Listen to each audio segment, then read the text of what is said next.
AutoCAD has tables. And tables here can be generated very quickly. Now, they create a spreadsheet-like grids of lines, columns, rows, and text, very similar to a spreadsheet.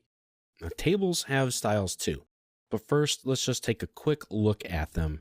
And let's start by using a blank template file. Any template file should be fine. Now, to start or to create a table, you can go to two places. You can go to the Home tab, to the Annotation panel, and just click on the Table button right here. Or you can go to the Annotate tab in the ribbon and go to the Tables panel.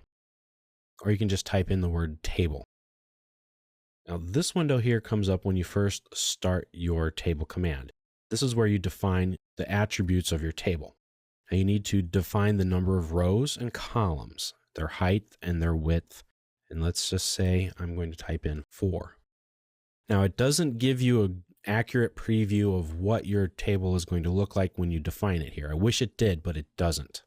Now, you can start from a blank table, or you can start from a data link from a spreadsheet. You can link in your data from an Excel spreadsheet and put it directly into AutoCAD and have them linked together. When you edit one, the other is also updated.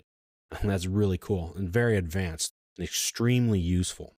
But right now, I just want to show you how to start a table and how to create it. You pick your table style, just like you would with a dimension, multi-leader, or text. You can click here to launch a table style dialog. This is one way to create a brand new style. Now, a style will have things defined in it, like headers and the text that goes in them. So once we've defined a few things like rows and columns, click OK, and then Insert. And then you just start typing it in.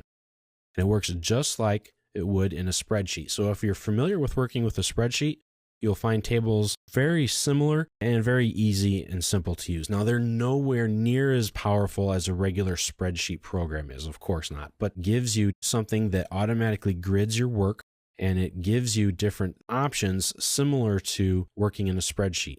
So for example, if I have numbers in here, number 1, I press enter, it goes down to the next one, 2, let's say 55, and then 17.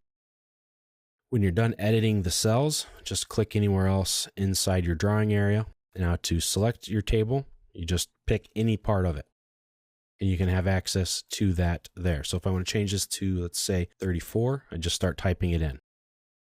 Now I can select the cell, and if I double click in it, it gets me into like a text editor similar to the multi-line text where I can work with this text. I can match properties, bold, underline, justification, etc.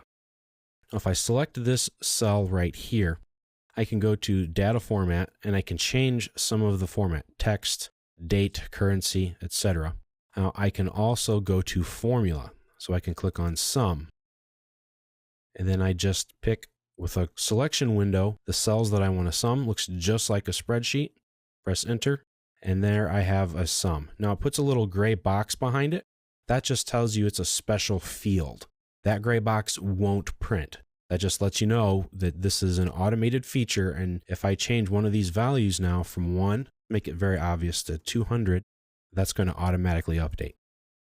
So that's a really great feature to have right inside your AutoCAD file. You can manipulate your table with grips. So you can see here, you have a left, right, and some other tops and bottoms. Now the left and rights kind of act like stretches, and so does the up and down. If you click on the top of a column, you can stretch those different column widths. If I select this top box here, I pick everything, and then I can change the overall width or height. If I click here, it will automatically fill the cell, and that can get you into trouble sometimes, but a quick undo will set things back. So you can do things like that. If I pick a cell and I right click, I get a lot of my different options right here. I can change my cell style. I can change it to a data, a header, or a title. I can even save it as a new style if I'd like. I can set a background fill. And I can also do these things by selecting multiple cells at a time. Just hold on your shift key and click where you want. Right click. You can change the borders. You can put in a double line, go all the way around. You can do that. You can right click again. You can change the background fill to something else.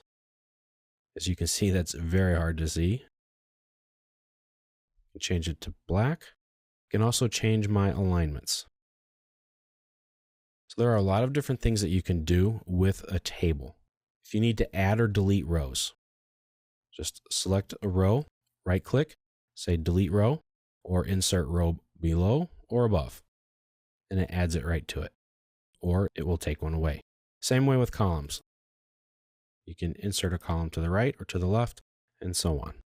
Now, if I pick two cells, I can merge them together. I can merge them all by row, whatever it is I want to do.